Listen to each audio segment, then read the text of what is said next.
Et maintenant nous allons monter vers l'origine du puits. Hein? On va monter, c'est pas un chemin facile, mais pas trop compliqué aussi. On laisse à droite la piscine, je l'appelle la piscine, mais ça ne sert à se baigner, c'est seulement pour ramasser l'eau. Hein. Voilà, on descend, on ascend, on va monter, et puis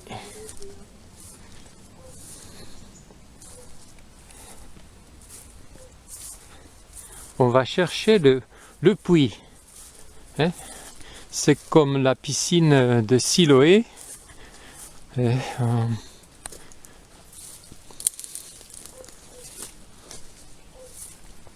Au Mont des Prés, Siloé, ça veut dire envoyer.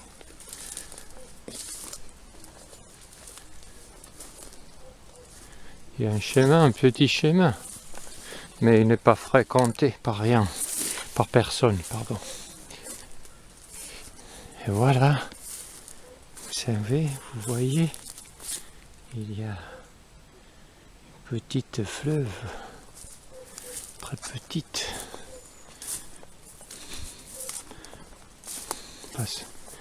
On va monter, on la sent, et puis on monte, on suit le chemin de l'eau, et c'était l'ancien chemin qui parcourut la Vierge jusqu'en bas.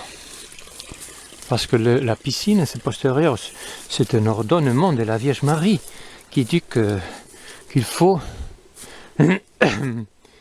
faire quelque chose pour les pèlerins en bas, pour qu'ils ne montent pas. Et je continue à monter, et puis, oui, c'est bien ici où se trouve les trous, les dépôts, le puits original. Et vous verrez que ça monte encore plus. C'est-à-dire, la source d'eau est encore plus haute. Encore plus haute. Vous voyez, c'est bien ici. C'est un dépôt. Et voilà, ça vient d'ici. Il y a deux fleuves, comme vous voyez. C'est la confluence de deux fleuves. Voici une fleuve, petite fleuve, bien sûr. Une autre fleuve, un peu grosse.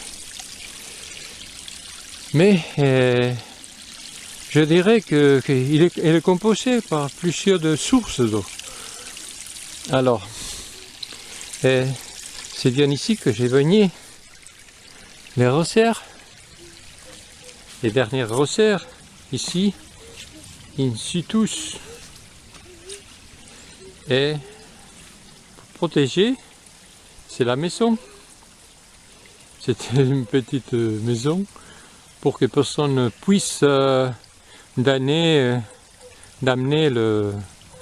l'eau, parce que en avance, il y a eu des agressions, de ravages.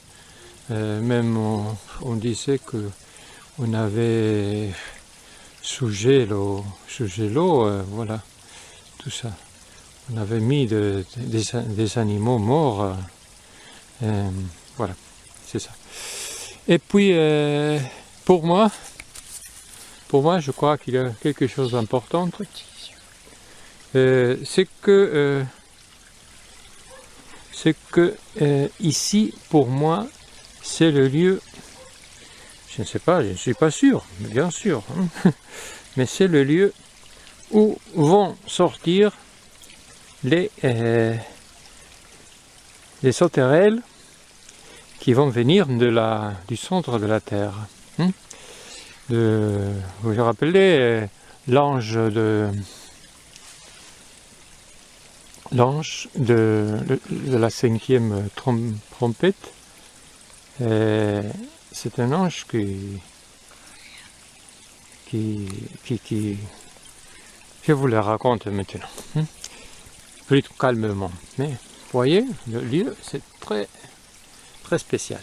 Mais c'est le lieu de la communication entre le ciel et la terre. D'ici vont sortir les sauterelles et ils vont attaquer, pas les fils de Dieu, ceux qui ont la marque du Dieu, ils seront attaqués, les sceaux du Dieu. Voilà. Ici on peut voir en bas, on peut voir la fontaine, la piscine et la maison tout au fond. Voilà.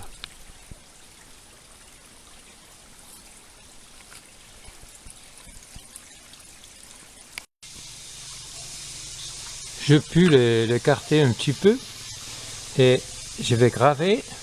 Vous allez écouter l'intérieur.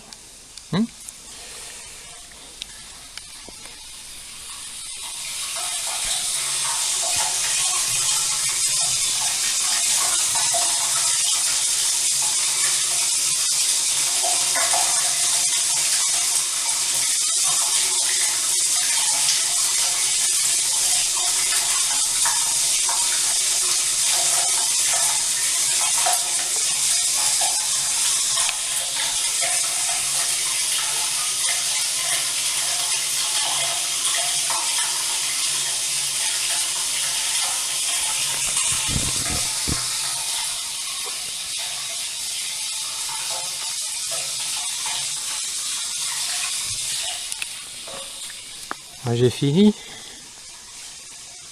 Et voilà. Vous voyez, c'est la petite maison qui cache. Et il y a une pierre, une grosse pierre. Et l'étage, je vais essayer de la bouger.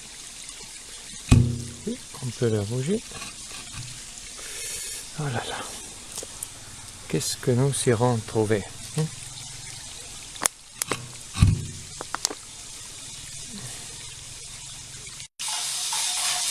C'est bien ici où la Vierge Marie descend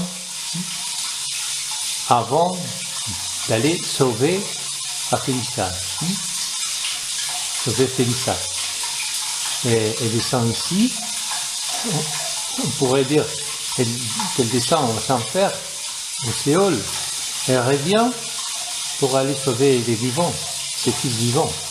Elles viennent pour tous ses fils, les morts et les vivants. Vous voulez voir. C'est l'eau. C'est de là où vous voyez le reflet avec le caméra. Et moi-même. Et ici, c'est le lieu par lequel descend la Vierge Marie. Attention, descend le puits. Il s'agit du puits de l'abîme, du puits de l'étoile qui tombe et qui a les clés de l'abîme.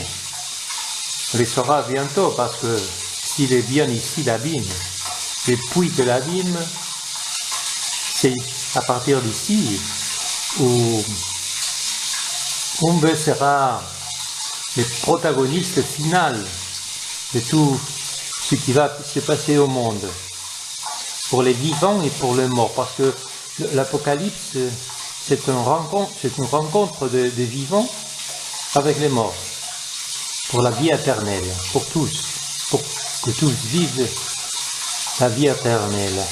Voilà. Mais c'est bien ici que la Vierge Marie est descendue.